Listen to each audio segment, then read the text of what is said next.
且我們還在台灣心臟裡面，南來北往都會經過的地方，就是南投的草屯。哇！而且草屯在我印象中就是很多鄉野很漂亮的風景啊，很多好吃的小吃。想不到有这么漂亮的湖哎。没錯，草屯啊，它真的是一個自然環境很棒的鄉鎮，所以這次的旅行啊，我覺得我們要有一點回歸自然的初心，我們來當個小野人。哇，聽起來超級有趣的。那你剛剛提到的這個湖面啊，鳥嘴潭人工湖，這是2025年才全新落成開放的自行車道，很美吧？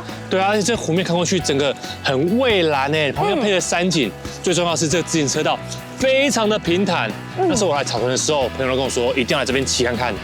哦，所以你已經耳聞這條自行車道之名了。對，這個鳥嘴潭啊，面積只有日月潭的1/7，可是我覺得它的景色一點都不輸日月潭哎。對，而且它這邊其實交通是算蠻便利的，過來蠻快的。沒錯。其實我看網絡上很多人在那邊拍照片是非常的漂亮，可以出大片的。晨昏都有不同的景色。对。不過啊，除了美色之外，它的功能也是很好的。這個水利設施，它提供了彰化南投地方的民生用水，所以啊，我覺得它是結合了人文、實用，還有我們遊憩旅行非常好的地點。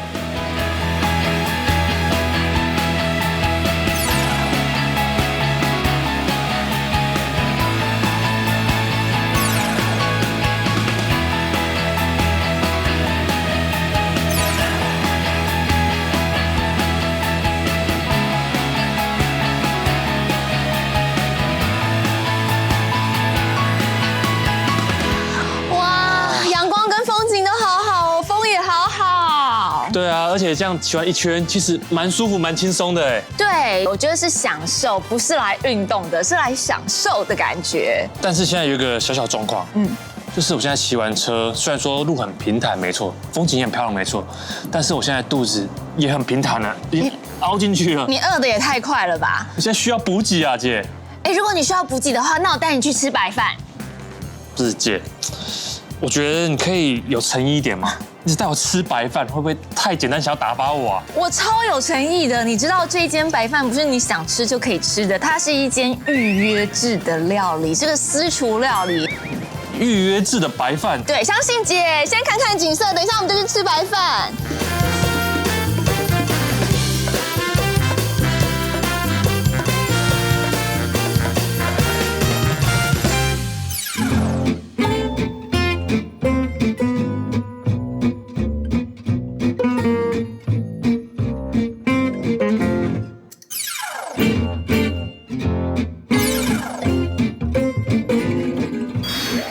Wendy Look， 嗨，Dennis主廚。我剛好正在做切飯的動作。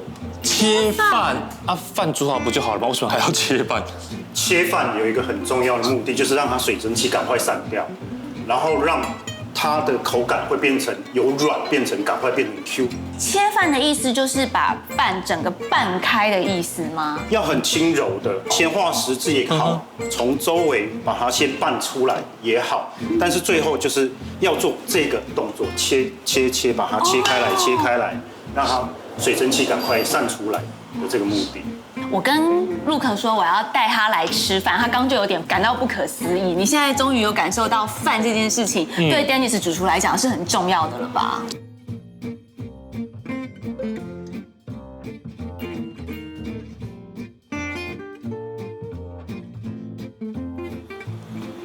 真的好好吃哦！這飯真的吃起來不一樣，每一粒飯都很像是關係很緊密的鄰居，就是他們是鄰居，他們粒粒分明，真的是切飯才有辦法達到他們分明的那種效果吧。米種會是非常的重要，它是我們只有草屯可以種植的台農77號。哦，只有草屯可以種植，草屯限定，草屯限定。但我們一般覺得米飯只是一個配角，為什麼你會對飯這麼執着啊？這個其實跟我小時候原生背景相關，因為我爺爺原本是草屯農會的主任之一。哦，那對於純餐醉，然後聞到稻田的香氣會特別有感觸。好的米飯真的不需要菜來配，真的啊，就是因為它嚼，慢慢覺出的那個香氣真的不太一樣。再加上 Dennis 還配上了這個柴魚，柴魚哦，這個是煮味噌湯的那個柴魚，對吧？是的，因為我們的味噌湯其實是加入了台東成功鎮正煎柴魚，來去煮高湯。那煮完高湯，通常可能有一些廚師他們如果沒有再制的話，可能就會丟棄，那太可惜了。對，我們希望食材都是可以全食材利用。對，那当然把它烘乾好，加入了西螺那邊的黑豆醬油、味醂啊，然後蜂蜜，非常好吃。單吃這個柴魚片也好好吃哦。我覺得跟米飯放在一起超級搭的。對。你這裡的食材都是嚴選食材，是像海鮮的部分，據我所知是生態養殖。是的，布袋那邊生態養殖的海鱸魚。海鱸魚，我面前的這一份，是我們那時候去做產地拜訪的時候，大哥他們有聊到很重要的一個點是，養魚需要先養水，可是養水的話呢，需要先養的是什麼？養土。他們並不是使用水泥砌成的，因為水泥它可能带的水溫不一樣，微生物也不同。他连這個都去思考過。好搞剛哦。它整個生態系、整個生態鏈都已經把它做好了，是生態學家的，對，就會氣質比較好。對，所以它的口感等等的，就不會有人覺得會有什麼偷逼。想想看，太甜了，太甜了啊！太甜了。魚肉真的非常的細嫩，甜度是一個相當自然的甜度，然後皮非常，我不知道Rook有沒有吃到皮，它的皮是很蓬鬆的，對，蓬鬆脆脆恰恰，但是魚肉又很細嫩，所以光是肉本身的層次就已經非常的美好，再加上那個調味，就會覺得哇，嘴巴好開心哦。哦，而且我剛吃下去，魚的體質真的很好，就它油脂分布得很均勻，然後有點奶油淡淡的調味。有搭配水果奶油醬，那水果我們自己用的是西施蜜柚跟辣椒去制作成的，屬於草屯的吉醬的概念，把它做一個翻轉。它不是一般我們所看到或是認識的那種客家吉醬而已。那我這個就是鴨胸嗎？是鴨胸的話，它是經過台中第三方認證的鴨胸。要做得好，其實跟魚一樣，要好好的煎，慢慢的小火去煎它，進到烤箱裡面，3進3出的烤到我們要求的這個熟度、嫩度、口感。還要3進3出。對，光看這個顏色跟這個油脂就已經超級迷人啦！你看那個透光的程度。有人，而且你趕快吃，它那個真的是完全不柴，是非常的嫩的。对，然後一開始我看那個熟度，想說，有點擔心會不會太深，但是吃下去是非常的香，非常剛好。對，然後外皮也是恰恰的，就是外酥內軟。口感很嫩，然後你就會知道說，好的鴨肉它真的是慢慢嚼的時候，那個芳香跟腥完全扯不上邊，很順口。所以真的就是要慢慢煎，要有耐心，把基本功做好，這還是我們廚師應該要做的事情。3進3出，趕快配口飯。那這個蝦子也是生態養殖的嗎？對，生態養殖的。那這個養殖業者其實他是在那個新北市的貢寮。講到這個比較有趣的是，我喜歡去產地拜訪，那我要去看看，那我就特別跟業者聯繫說，那去的時候我可不可以順便下水？因為我有在做自由潛水，我有水肺的證照。所以你看產地，你是潛水下去看產地哦。主廚對那個食材的熱忱有點可怕，有點可怕。一般只是去漁港而已。對，我第一聽到有人去墾青的，你直接到他家去。你說的太對。對啊，所以這個是主廚潛水下去為我們考察過的，對，實地考察過，實地考察過的，非常 Q 的。很 Q， 然後很脆口，爽脆的口感。对。而且它新鮮度夠，所以它不會斷頭，因為你食材感帶着頭。而且調味上面也是用很簡單的調味去襯托原本蝦子的香氣，跟每一道主菜的部分一樣，油、鹽、胡椒，就這麼簡單來去做，體現出食材原本它應該要有的風味。今天我準備了，我覺得蠻代表我們自己台灣，然後也是友善環境，我們自己嚴選的2個選擇。平常我們如果在其他的餐廳或者是咖啡店，我們喝的茶飲絕大部分都是乾燥以花果或是精油這一類的風味為主。但是這一款野草茶呢，它更特色的地方是，它其實是透過一個學術者他的專業，那他以經驗來去判斷適合採集，然後經過烘乾過後，將一個主題的風味去做一個融合製成。那這個主題的融合，它的名字叫做野地的芬芳。那會叫野地芬芳，其實它就是希望可以帶給我們在都市或是繁忙工作的日常飲品這個的時候，就仿佛我們好像是在大地享受這一個很休閒啊，然後愜意的感覺，然後適時的可以放縱自己生活的步調。我覺得我這一杯喝下去，它不只是有一種大地的芬芳感，它讓我有一種森林裡古道的芬芳感，很像是去走很多我們進到原住民部落，有時候會跟着去走一些獵人古道啊等等之類，它讓我回想起走在古道上面被森林包圍的那種感覺，因為它裡面是不是也有一些跟原住民有關的香？对，像它其實裡面也有帶了一些山肉桂啊，然後還有魚腥草、野草，然後烘焙之後去將它的那個風味全部濃縮在這一杯裡頭。讓我很期待我的這個，那我這個是看到這個很療癒系少女漸層的這個是南投在地，是以用友善種植石虎認證的一個養殖農家所種植的檸檬所壓制的檸檬汁作為基底的調配，那也用了我們自己台灣在地在雲林崙背鄉的蜂農央製新鮮的那個蜂蜜，以將這2種去做一個調和，來去讓我們在外食主義或是我們一般日常飲食的同時，可以去讓我們自己在口味啊或是一些身心上可以得到一些很棒的平衡。哦，那我有個問題是我現在要拌還是不拌？你可以把它拌下去。要切嗎？对，切拌的方式，用切的。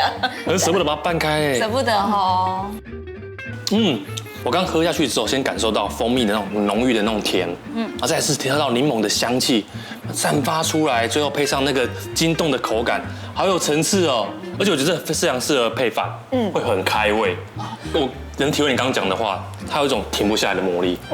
對啊，好就是你身體不由自主的，好像就會对，會停不下來。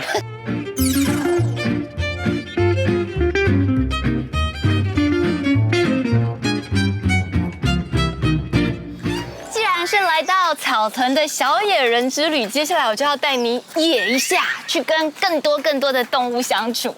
動物？這裡說是動物，我覺得也可以說是寵物哦。你看看，寵物說是寵物，我覺得可以說是食物。沒禮貌，他們聽得懂，不可以這樣，他們都是寵物。但養這麼多鴕鳥，而且你看遠遠的。這邊很像是侏羅紀公園裡面養翼手龍的地方，哎，有一點點。所以說它有養翼手龍，是沒有。不過這裡可以說是全台灣最大的鳥類動物園區，不一定有翼手龍，但是有一些你一定不認識的。哦。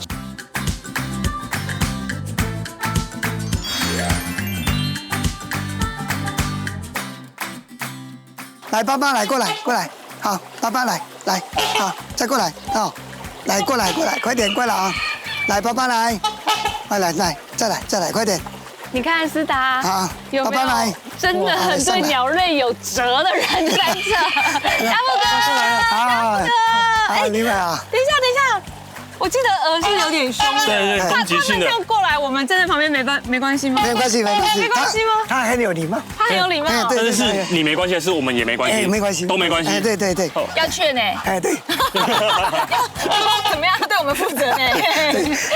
家富哥，這一些我們看到的鳥類，對我們來講好像是來欣賞、認識鳥類圖鑑，可是對你來講，它就是你的家人，他們就是你的寵物，對不對？你是因為從小很愛鳥，所以開了一間鳥類動物園嗎？非常的喜歡，因為他們很有感情啊，你跟他互動哦，他懂得你要什麼啊，你喜歡什麼，他也會逗你很開心這樣。這種感覺我倒是沒有。對，因為一般我們知道愛鳥人士頂多家裡養鸚鵡，我很少遇到這麼狂的，就直接幫他蓋一個這麼大的。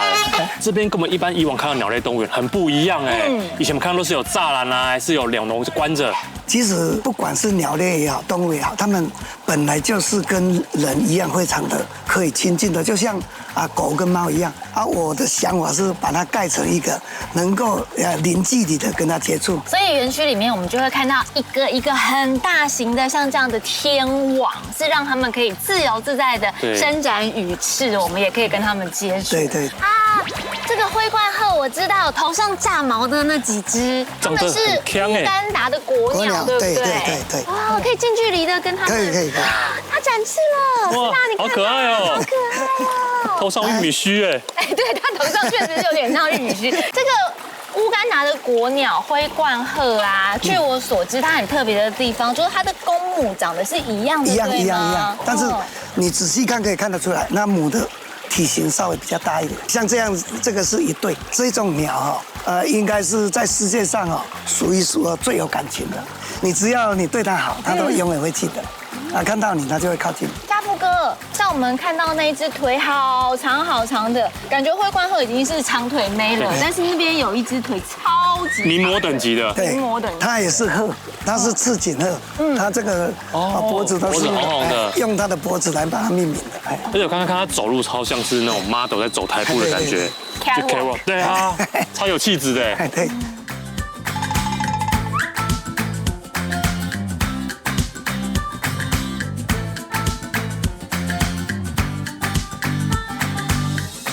好跳哦，真的哎！哇，好神奇哦，好可愛哦，好可愛哦，好，哇！家富哥，你對寵物就是女兒奴的那種感覺，太可愛了，快點，你不能亂跑啊！爸爸買，不要再跑了，爸爸買。而且家富哥看到這些寵物們，他眼神超有愛的。對啊，所以家富哥，你是怎麼樣讓他可以這樣跟你跳舞啊？因為那他剛來的時候，剛來台灣，小時候我都會養他。哦，小時候就從小時候開始就這樣養他，他就近距離接觸，常常跟他跳。你真的很像他們的爸爸耶！根本就是啊，不是很像。是啊，刚剛那個摟着紅紅的樣子，就說：“哎呀，爸爸帶你去，帶叔叔們來了，哥哥姐姐來了，來跟哥哥姐姐打個招呼。”剛剛那樣子很像是我看我哥，然後在哄他女兒去學校的時候，是，他不想去，然後他只能牽着他女兒硬抓去。走吧，這樣半哄半騙這樣。很可愛耶，所以他們那個跳舞也是表示他們很信任你，對，他很優雅，很優雅哦。所以在這裡啊，真的是可以看到很多的愛。對，我們來可能好像一剛開始覺得只是來參觀一些鳥類，可是其實背後是家富哥對這個所有鳥類生物的一些用心，從小慢慢的陪伴呢，對不對？都陪伴他們長大。再一次，爸爸。爸爸要有禮貌，來，爸爸，對，好。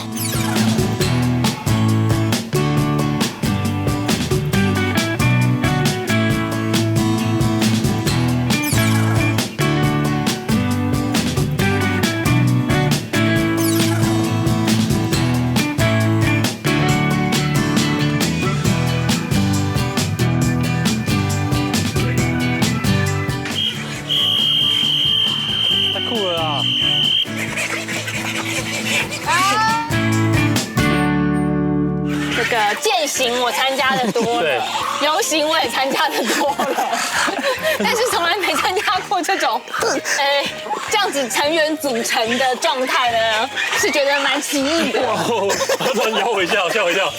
對啊，第一次跟着鶴一起遊行呢。我們不是只有跟着灰冠鶴一起遊行，我們後面還有可達鴨。對。但你說這是鳥類大遊行呢，它也不完全是鳥類大遊行，因為我們後面還有迷你馬，迷你馬後面還有小羊，就是一個鳥類跟哺乳類，大家和平共處、融洽的散步時光。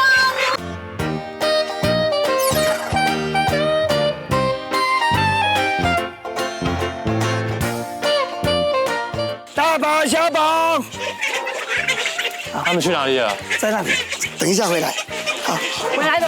他們不會飛出去園區外面了？他等一下就回來，他去繞一圈就回來了。家富哥算是比較放任型的家長，超自由的，超飛型。他們就飛一飛都回來。不能說家富哥是放任型的，我們就是適性發展，就家富哥是適性發展。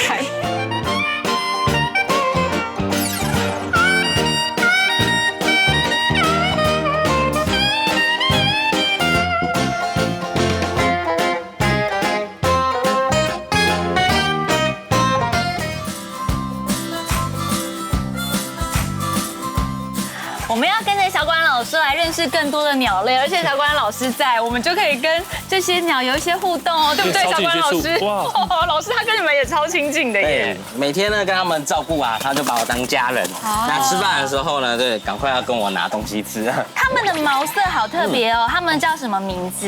對，現在在地上看到呢，一身鮮紅色羽毛的叫做美洲紅鱘。那這紅彤彤呢，也是有由來的。我們的美洲紅鱘呢，在野外，它們的主食呢就是水中的小魚小蝦。那攝取了這些蝦紅素之後，當它的羽毛慢慢的由白色的變成今天這樣看到這樣紅色羽毛的。老師，你講認真的嗎？真的。所以它有朝一日不吃蝦了，它的顏色对，真的會變白色的。你知道，在我們哺乳類的世界啊，人類不是都會說，你懷孕吃什麼，小孩就會怎樣？你吃太多醬油，什麼？不是吃太多醬油，小孩就會變黑。然後以前後來證實這都是以訛傳訛嘛，但沒有想到在鳥類的世界，真的有你吃什麼，你就會變什麼顏色這樣的事件發生呢。所以呢，你可以仔細看一下，我們有一些黑色的，對，但它不是媽媽喝太多醬油，對，這些呢都是剛出生的紅鱘寶寶。因為剛出生的時候呢是沒有保護力的，所以他們很容易被天敵吃掉，那就要一點保護色。那黑色就是他們的保護色。我正想問這個問題，老師，他們的顏色這麼鮮豔，那他們在大自然的環境、原始的環境裡面，不就非常容易被敵人看到嗎？對，紅色跟黃色在大自然當中是一種警戒色。对，就是天敵啊，看到像是一些珊瑚蛇、一些有劇毒的蜜蜂。对，它們都是這一類型的紅黃啊，然後那個黑紅相間，所以它這個顏色呢，也會讓天敵覺得，它可能有毒，對，它就不敢去招惹它，所以反而有時候鮮豔呢，也未必是一件壞事。在我們園區的話呢，為了確保它們的營養是最均衡的，最不會失衡，所以我們通常呢會以飼料為主食。對，那我今天呢也有幫他們準備一些像蝦子的東西，就是蟲蟲。對，所以蟲蟲呢有很多特化的蛋白，也可以讓我們的紅鱘呢可以吃飽。對，他們更愛吃蟲蟲。精準。對，所以你可以看到這個蟲蟲呢，就是他們的多利多汁，麵包蟲，對，他們的零食。就是飼料是主食，但是那個蟲蟲比較像是那種他們的糖果餅乾。對，所以它零食呢不要餵給同一隻太多。可是我們根本分辨不出來哪一隻都不吃了這樣子。贿赂一下，贿赂一下，不能都同隻。喂，吵架。还把它擠掉這裡 come here。要講英文哦，因為他美洲來的。Come here。但你不能啄我的手。Don't do that. It's hurt. 舉平一點。你直接變康永哥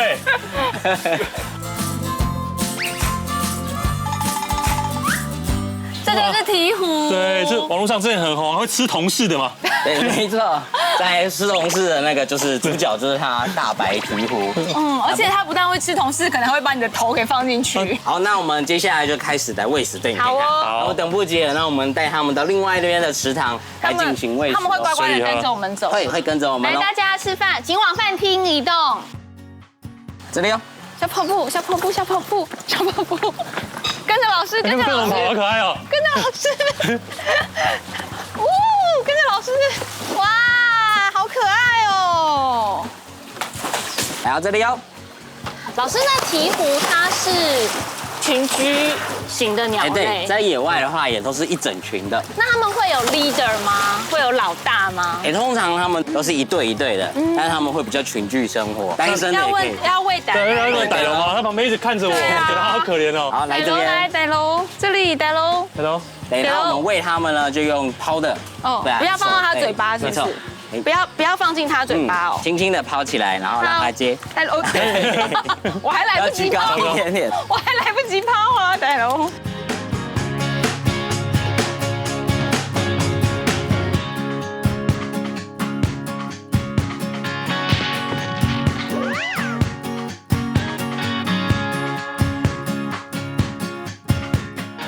有人餵完整場都一隻都沒吃到。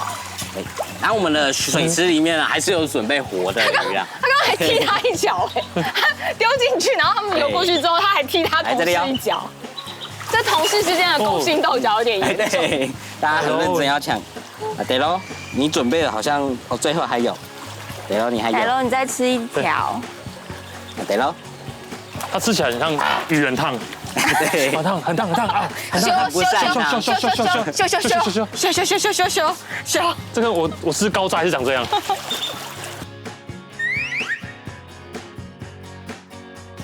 確認過眼神，哎，眼神看我，眼神看我。他眼神都很鏘，不知道我们在看你。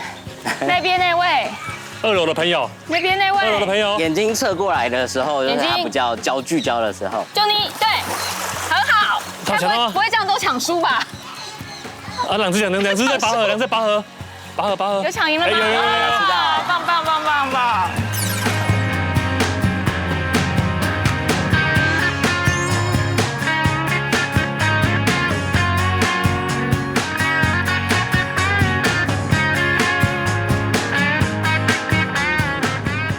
对，我们自己。我要躲在小管老師。你看它比較小只，它也是我們小朋友。你不要弄它，它不爽，它噴我。因為羊駝很可愛，可是我很怕它們就是心情不好的時候會吐我口水。我們自己看過有幾只是黑色的，脾氣比較差的。哦，黑色脾氣比較差。黑色脾气比較差。你也可以听它发出就是代表它有前兆就对了。小朋友，他喝了。老師，我好緊張。沒事，壓力好大。這邊是可愛動物區，為什麼大家壓力那麼大？乖乖。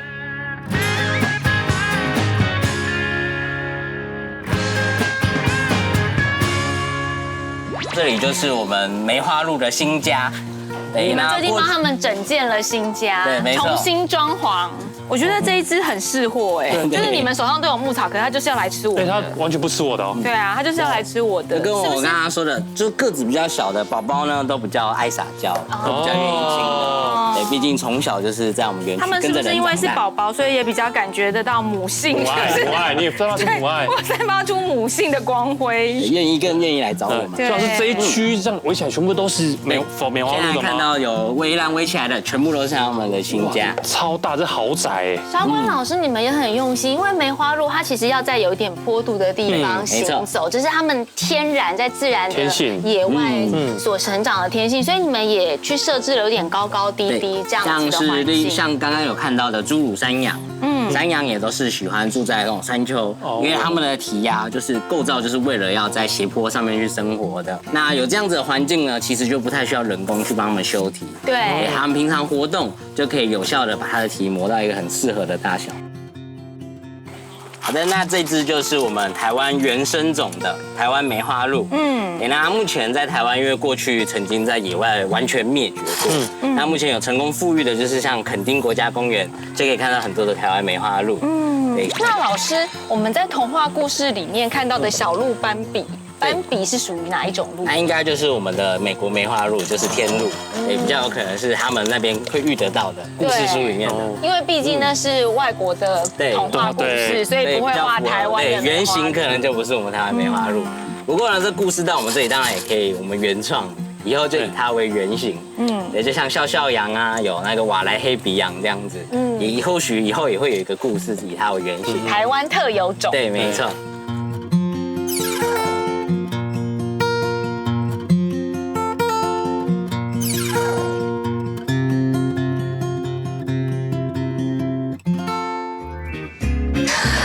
我跟你說，不管是來工作，或是我自己來旅行，還是帶朋友來草屯，有一樣小吃我一定不會錯過。我曾經為了這個私下的旅程，我排隊排了1個半小時哦。這麼好吃，那什麼東西啊？蚵仔爹。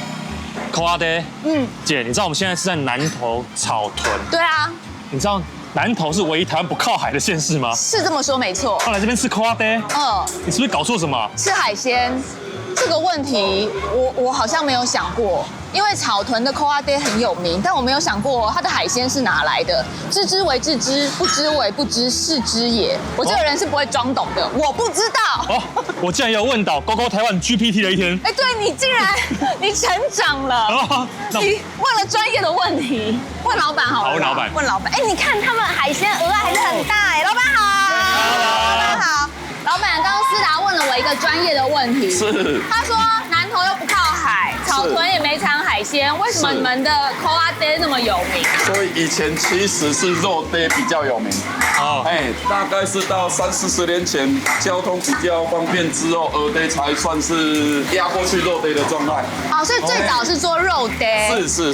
你看他在油鍋裡滾的那個樣子，有沒有覺得他們家的蚵仔爹很肥厚、很胖、很蓬？對，而且你看，我剛剛已經看了他的鵝啊，很肥美，真的耶，所以炸起來一定很好吃，胖嘟嘟。對，所以老闆現在是用哪裡的鵝啊？我們是拿嘉義東石的。好貨。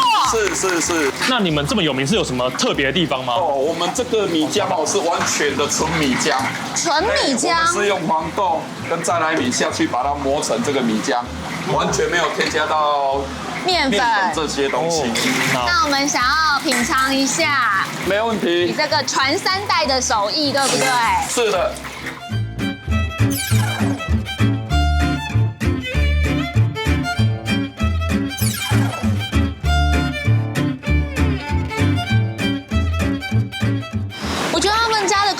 很巨耶，誠意滿滿，就怕你沒吃飽。是它大小大概差不多是一般我們吃的蚵嗲的1.5倍大，不止大，它也蠻厚實的。對，很蓬。還有一個便當。蚵嗲界的姚明的感覺，哦，裡面還是蚵仔還是很肥，有一些蚵仔炸一炸之後會消風，對不對？對，它把它保護得很好。我是要須須的。我吃下去是要倒吸一口，把那個汁吸進去，不然它会滴出來。现在可以吃到真的是蚵仔的那個鮮甜，然後汁水是很飽滿的，對，然後外皮又是很酥脆。但是我發現我們少了一味，因為剛剛老闆有講，它辣醬是精髓中的精髓，是整個蚵仔的靈魂。所以要沾它的辣醬。對，如果你沒有沾，就有魂媒體傾向稻草人。太嚴重了，那非得沾，要沾一下，必須沾。因為他說他的辣醬是他自己特殊調製的，每天現炒。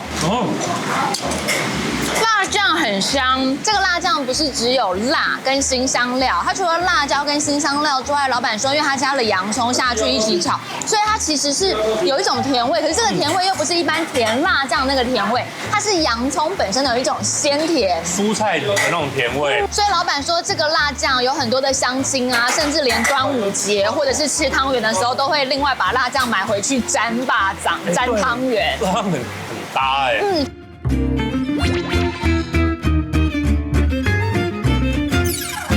老闆真的是炸物博士哎，炸物博士，炸什麼都可以，給他這個封號。對。既然你封老闆是炸物博士的話，那我們來試試看老闆特炸的品項。老闆真的是油條，什麼都能拿出來炸，這是雙節棍。雙節棍，哼哈嘿。這什麼東西啊？這不是油條啊，這個是蒜苗。蒜苗？對，蒜苗。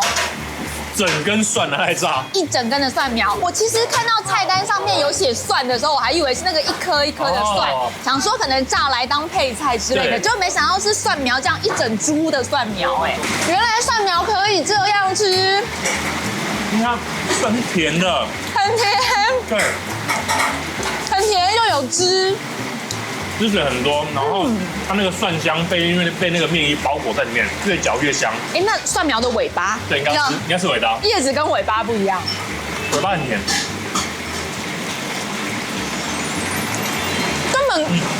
根本茭白筍，怎麼會有一種茭白筍的香甜？裡面很嫩，好神奇，它完全沒有蒜苗那個嗆辣或是很辛辣的味道，沒有哎，那吃起來好像茭白筍哦，哇，好吃，太神奇了！麵衣改變了食材原本我們預期當中的味道，可是好像又保留了食材的原味在裡頭。那老闆太強了，真的是炸物博士。是的啊，我們相處了這麼久，對於你的運動專才呢，也是給予高度的肯定。對於你的藝文氣質造詣呢？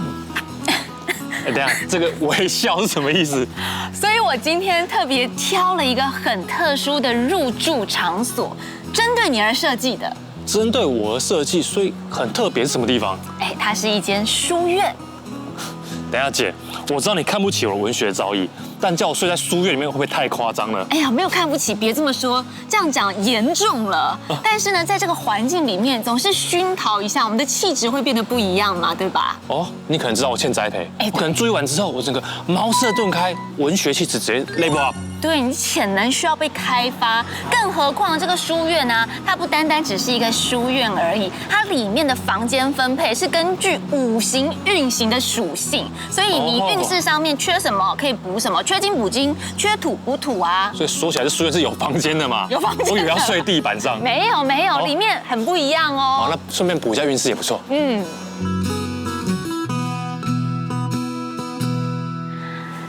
是的，你看我刚剛跟你說，它的房間呢是按照5行屬性來分布的。你從房號上面的這個元素就可以知道它是屬什麼的。比如這個就是屬土的嘛，那如果是木質的話，就是屬木的啦。原來這樣暗藏玄機，因為我想說外面看起來都一模一樣沒有，要看房號。哦，那姐，那這是5行當中，你最想要住哪一種房型？你姐是個柔情似水的女子，再加上我又是双魚座，如魚得水，我當然是要選水嘍。你看水元素這邊有沒有？我以為你要說你是水妹妹。我的水房間，哇，很水。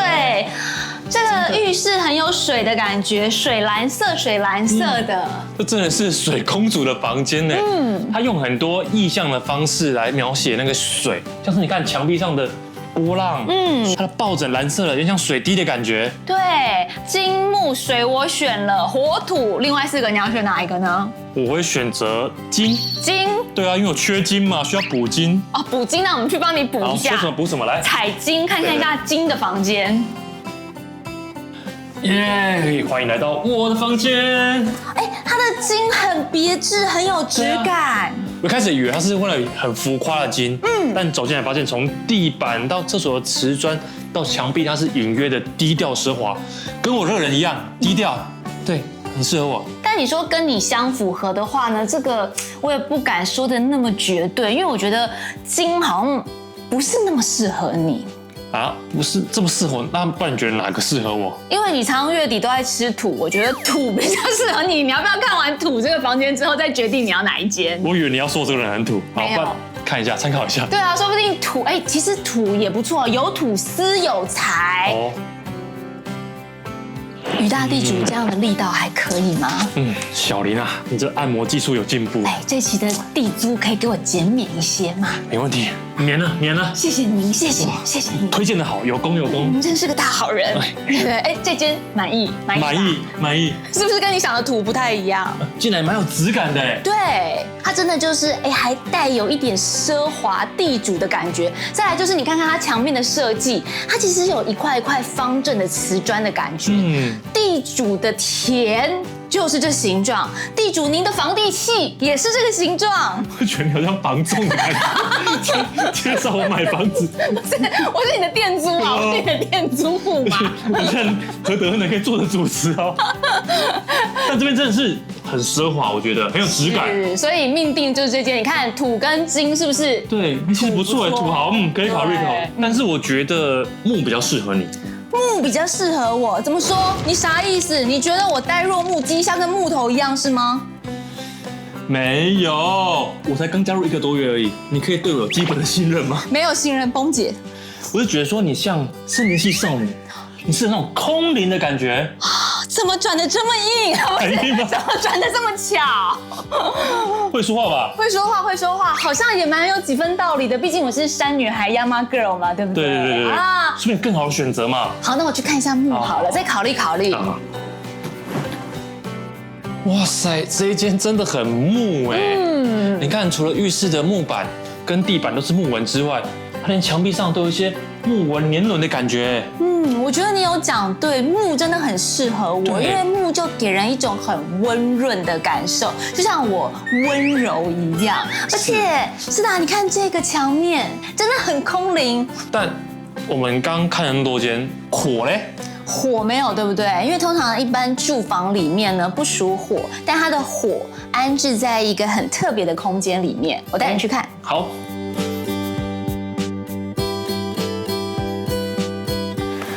你看，剛剛我們在房間裡面缺少的火元素呢，就安置在他們的咖啡廳還有餐廳裡頭。有看到火的感覺。我剛看旁邊有壁爐。除此之外，他們的燈具你有注意到都是紅色系的嗎？另外，天花板也有一些不規則的線條，是仿若火焰般的感受，就是要讓你感覺熱情如火。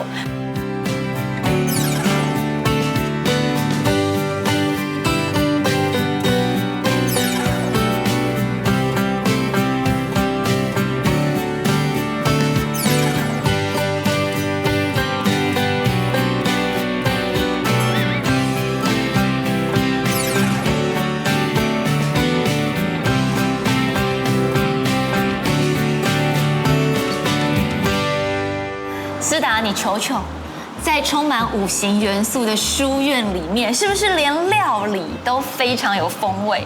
真的，它的擺盤都好精緻，而且囊括了各國料理耶。你看，有港式的，有台式的，還有南洋風味，什麼都有哎。對，而且你絕對料想不到，它這麼豐盛的料理，全部都是蔬食料理哦。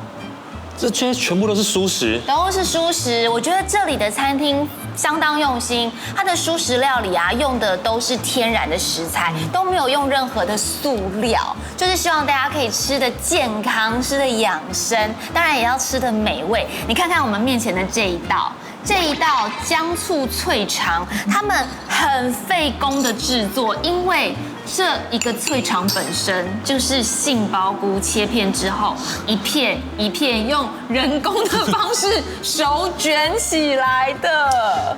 他这已經看得出，他不只對那種原型食物的講究，而且他還很考驗廚師的刀工。沒錯。對啊，切這麼薄哎，然後還一個一個捲，還不只是刀工啊，還有手工。對，好脆。哦，好脆。他把杏鮑菇弄得這麼脆，有點出乎我意料之外。一開始我想說他把它切成薄薄的會變成沒有口感，但其實它脆度都還在，因為它這盤集合了各種很有口感的食材在裡面。我覺得它的酸呢，也不完全是用醋去營造出酸的口味，它也加了酸筍，它不會讓你覺得說啊太過酸，反而是很多香的酸在裡頭。你剛剛說到的那一道南洋料理，我很感興趣。這就是咖喱軟殼蟹。我覺得看起來這個醬料啊，就會讓人想要大快朵頤，想要塗在那個麵包上面，還有想要用它的主食去沾很飽滿的咖喱醬。而且它的麵包是主廚自製的牛奶哈斯麵包。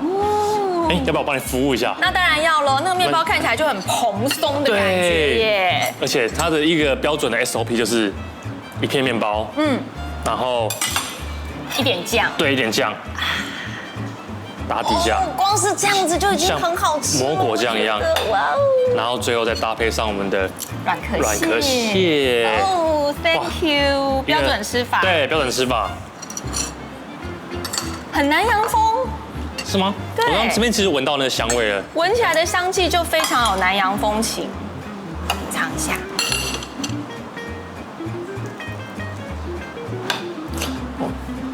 好酥哦！我這邊聽到你，這個是軟殼蟹的部分，是芋頭絲還有紅蘿蔔絲加在一起。然後因為你知道芋頭本身不是會有一個很綿密的口感嗎？對。它外面裹了粉之後炸的超酥脆，你聽我咬下去，還有你現在咬下去的聲音，就可以想象得到它酥脆的程度真的是滋啦滋啦的酥脆。可是裡面的芋頭又很綿很鬆軟，再加上胡蘿蔔絲，它是一絲一絲稍微帶脆的，所以鬆軟綿密之中又有脆度，我覺得非常享受。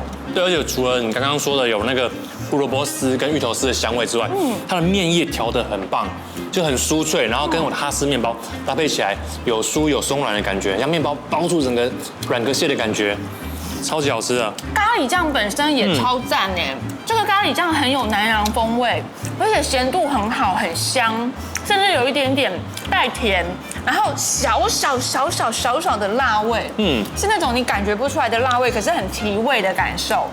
整體來講都是方方面面都好吃的。對，哇，一下子就咬掉一半的麵包，好罪惡。這麵包真的超好吃的。這個罪惡感有點高，不過沒關係。